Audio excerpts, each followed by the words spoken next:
Bonjour à tous.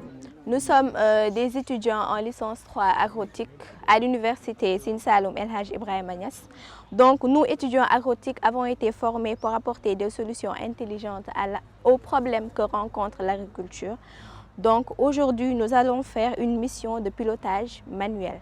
Donc dans cette mission, nous allons photographier dans notre champ des parties où il y a des attaques d'ennemis naturels.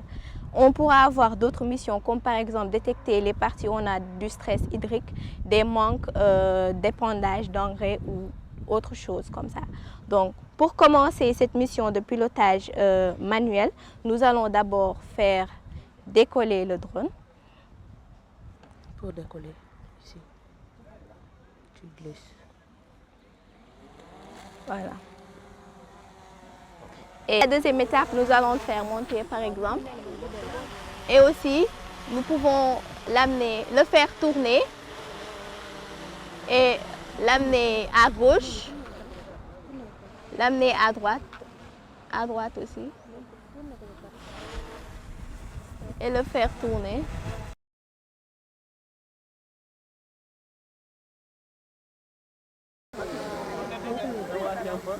Ok. Et ensuite, nous pourrons...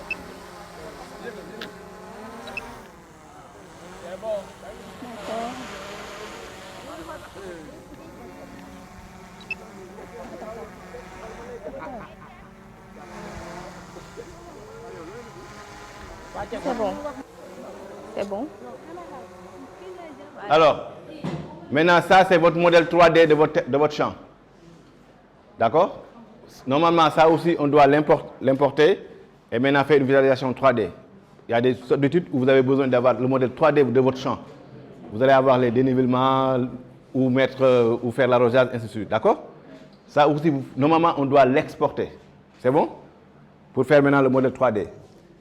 Et ça, c'est votre Digital Elevation Model.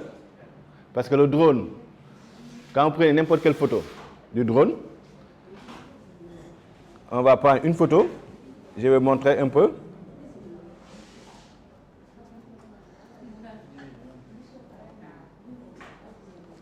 Alors, ce matin, hein, donc on l'a appelé groupe 1.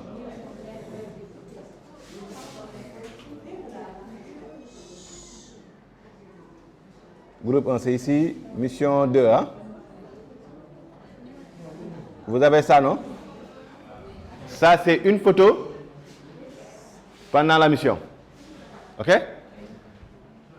Alors, ces photos-là, si vous faites comme ça, vous prenez n'importe quelle photo ici, clic droit, vous regardez les informations.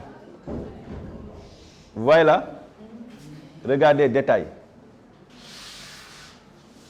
Vous avez les dimensions, d'accord? C'est ça que je vous hier, c'est ça que je disais, c'est comment on appelle, metadata. C'est ici là, c'est ça que j'appelle EXIF file. C'est ces données-là que Agisoft va traiter pour mettre orthomosaïque. C'est bon? Et maintenant, en bas, vous avez, je ne sais pas si vous voyez, latitude, longitude, altitude.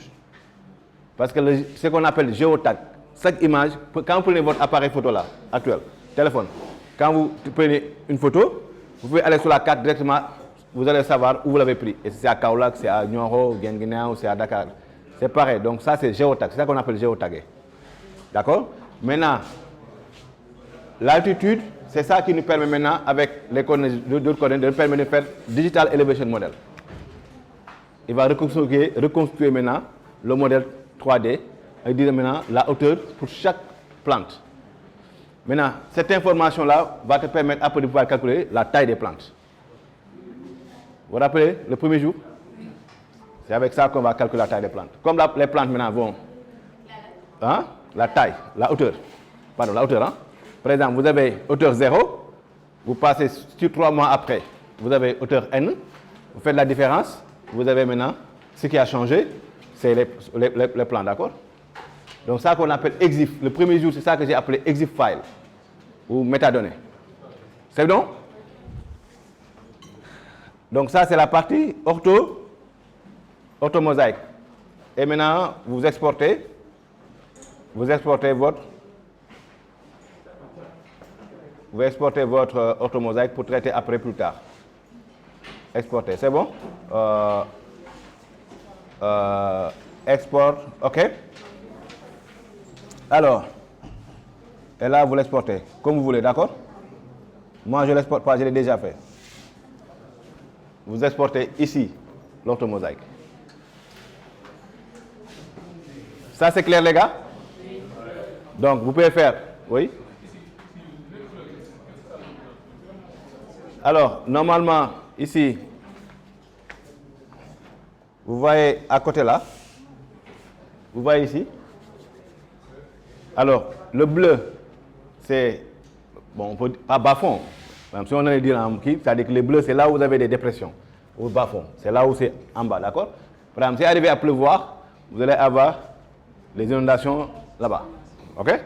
Donc l'eau va ruisseler, si tu as la pente, tu sauras, par exemple, l'eau va faire comme ça, d'accord? Maintenant le point rouge, c'est là, ce sont les points qui sont en hauteur. Ici, évidemment, ce sont des arbres, parce qu'on a vu, en hauteur, il n'y avait que des arbres, d'accord? Mais ça là, ce géoréférencement là, il faut corriger ça, parce que je vous ai dit, vous avez une erreur à peu près de 2 mètres, donc il faut corriger après, avec des GPS différentiels. Donc normalement, on devait prendre cette photo-là, découper les parties où l'expert agronome nous a dit ça c'est malade, ça c'est malade, ça c'est malade. D'accord? On devait faire ça. J'ai inversé, je vous ai dit, prenez des photos. On va faire espèces, d'accord? Classification des espèces, d'accord? Donc on prend des photos, ça c'est tomate, ça c'est aubergine, ça c'est... D'accord? Maintenant, ça là, c'est la deuxième partie qui est là. Qui est...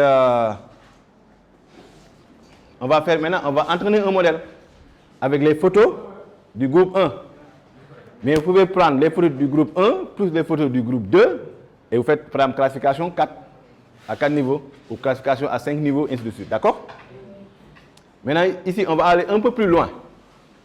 Non seulement on va classifier avec les images qu'on a déjà fait, qu'on a déjà comment on l'appelle là, mis dans notre drive, dans notre folder ici à l'intérieur.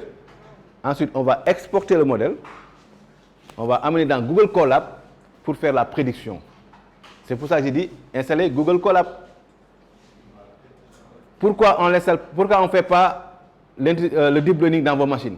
Parce que ça va être très lent. Pourquoi on ne va pas faire traitement d'image raster avec votre machine? C'est parce que ça sera très lent. C'est pour ça que j'ai dit Colab.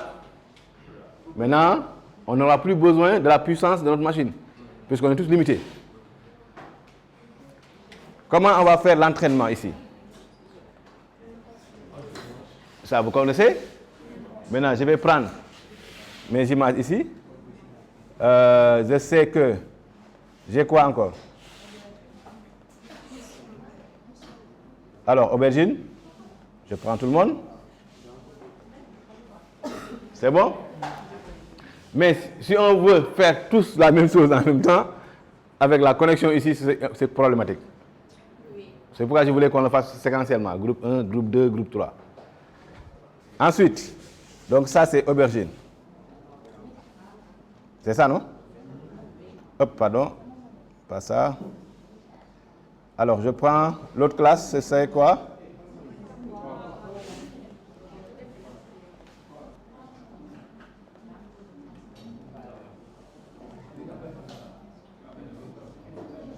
C'est bon? Maintenant, j'ai mes 3 classes. Oui.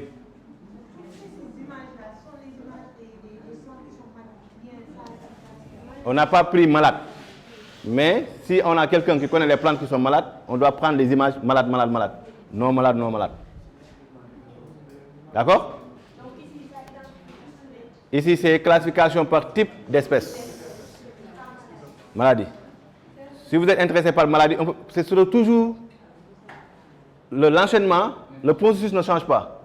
Vous mettez normalement des dossiers malades, des dossiers non malades. Et vous entraînez votre modèle, vous le téléchargez et vous l'entraînez plus pour qu'il soit beaucoup plus accurate, précis en prédiction. C'est bon?